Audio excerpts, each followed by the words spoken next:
क्या आप भी एक ऐसे स्टूडेंट हैं जिसने सीएस, सीएस या सीएमए का एग्जाम रिसेंटली दिया है और आप क्लियर नहीं कर पाए और इस टाइम पे परेशान हैं कि अब हम क्या करें? होता क्या है रिजल्ट वाले दिन जब हम सारे व्हाट्सएप ग्रुप्स खोलते हैं, यूट्यूब खोलते हैं, इट्स ऑल अबाउट सेलिब्रेशन। जो बच्चे पास नहीं कर पाते उन्हें ऐसा लगता है क्या सिर्फ हम ही रह गए?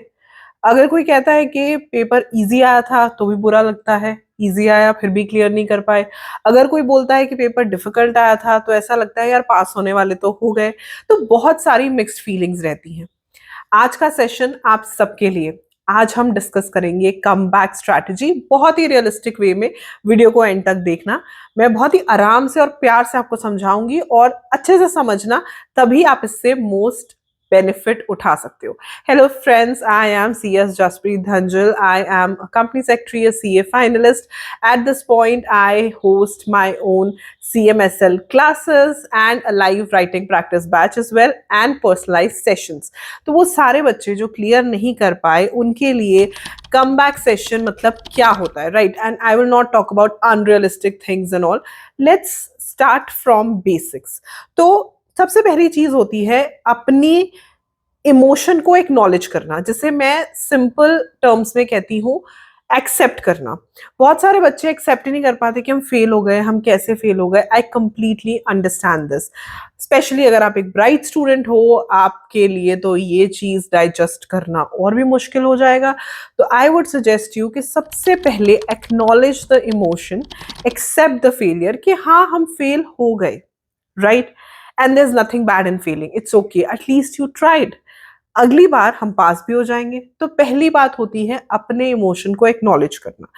बहुत सारे बच्चे इस चीज को एक्सेप्ट ही नहीं कर पाते हैं and that also becomes a reason of multiple attempts कि जब आपने माननी ही नहीं है बात तो आगे कैसे बढ़ोगे। तो सबसे पहले acknowledge the emotion. Second step would be that always remember this that failure is a feedback and not a verdict.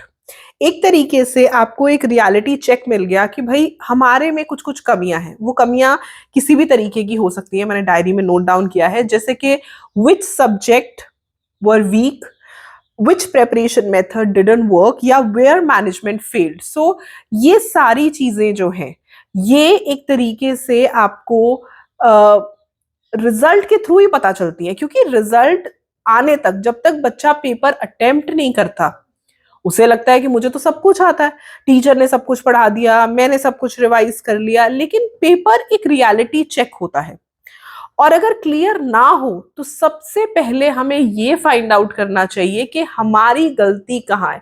बहुत सारे बच्चे बहुत सारे अटेम्प्ट्स तक सिर्फ इंस्टीट्यूट की, मेंटोर्स की, टीचर्स की गलतियां निकालते रहते हैं और अपनी गलती देख ही नहीं पाते हैं। तो look for the mistake.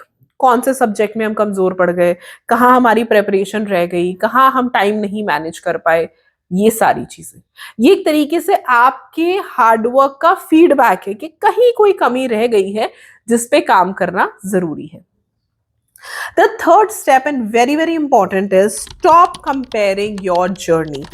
Professionals like CA, CS, CMA ये कोई रेस ऑफ स्पीड नहीं है, बट ये टेस्ट ऑफ परसिस्टेंस है। यानी कि आप कितनी मेहनत लगा रहे हो, हर दिन आप कितना पढ़ते हो, हर दिन कितनी मेहनत करते हो, उसी से रिजल्ट आता है। Always remember this. बहुत सारे बच्चे जो मेरे पर्सनलाइज सेशंस बुक करते हैं, डेली बेसिस पे जब मैं उनसे बातें करती हूँ तो मुझे रियलाइज होता है कि मैक्सिमम बच्चे परेशान हैं कंपैरिजन से। मैम वो आगे चला गया, वो सब पास हो गए, but you don't have to compare. Leave them, it's their life and it's their journey. उनके साथ आगे क्या होने वाला है वो उनकी जर्नी है, अभी क्या हो रहा है वो भी उनकी जर्नी है। This is your journey that you have to tread. Okay, तो प्लीज ये कंपैरिजन वाला गेम तो बिल्कुल बंद कर दो, it's not good at all. Fourth and very very important, please do a brutally honest analysis. अगर आपके पेरेंट्स भी कह रहे हैं कि नहीं तुम तो बहुत इंटेलिजेंट हो, या कोई कुछ भी कह रहा है, just do a honest analysis, because मानो या ना मानो कोई ना कोई कमी हमारे एंड पर रह गई है। वो कुछ भी हो सकता है आपने सही से रिवाइज नहीं किया, हो सकता है आपने पास्ट ईयर क्वेश्चंस प्रैक्टिस नहीं किए, राइटिंग प्रैक्टिस नहीं की, आपने लीगल वर्ड सही से नहीं लिखे, आपने स्टडी रूटीन नहीं बनाई, आपने न्यूमेरिकल क्वेश्चन सॉल्व नहीं किए। मैं सीए, सीएस, सीएमए सभी की बात कर रही हूँ, इसीलिए कह रही हूँ, थ्योरी हो, प्रैक्टिकल हो, लीगल हो, टैक्स हो, ऑडिट हो, आप हर एक में देखो कि मेरे एंड से कहाँ कमी रह गई। क्योंकि to be very honest, CA, CS, CMA इस बार बहुत अच्छी पासिंग परसेंटेज आई है। तो इट्स वेरी वेरी इंपॉर्टेंट कि नेक्स्ट अटेम्प्ट में आपका पेपर क्लियर होना ही चाहिए, because you will get benefit out of it. तो इस चीज का ध्यान रखो। इसीलिए आज ही अगर ये जान लोगे कि कमी कहाँ है, तो उसे सुधारने में बहुत बहुत आपकी आसानी हो जाएगी। The next step would be fifth one, that is build a comeback plan। तो एक comeback plan होना बहुत जरूरी है, जिसमें एक फिक्स रूटीन होनी चाहिए, सब्जेक्ट वाइज स्ट्रैटेजी होनी चाहिए, वीकली टारगेट्स होने चाहिए, रिवीजन साइकिल्स होने चाहिए, मॉक टेस्ट प्रैक्टिसेस होनी चाहिए।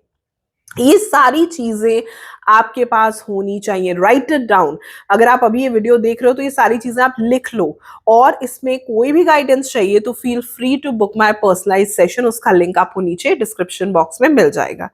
Then next is protect your mindset. Negativity से दूर रहो, उन सारे लोगों से दूर रहो जो आपको नेगेटिव करते हैं, उन सारे लोगों के पास रहो जिनकी जिंदगी में गोल्स हैं, जो खुद को फोकस रखते हैं। This is very very important. और मेंटोर से जुड़े हुए रहो। And last thing and the most important one, the come back mindset. हमेशा एक चीज याद रखो, मैं बोलूंगी, your next attempt is not just another exam, but it should be your come back story. आपने इस चीज को याद रखना है और एकदम मन में बिठा लो ये बात। आप जब तक खुद नहीं मानोगे ना कि हाँ मुझसे गलती हो गई, मैंने इस बार क्लियर करना ही करना है, it could be an intention, it could be a will, बिना इंटेंशन, बिना विल पावर के आप कुछ भी नहीं कर सकते हो। So that is very very important. तो वो चीज जरूर अपने दिमाग में रखो कि भाई मुझे क्लियर करना है इस बार, मतलब करना है। Right, this is very very important. And now I'm going to say a line that you should write before starting the another preparation, before starting for the next attempt. Write it down. It says, the result may have closed one chapter, but it has not closed your story. Your comeback begins the moment you decide that failure will not define me. And this is very very important.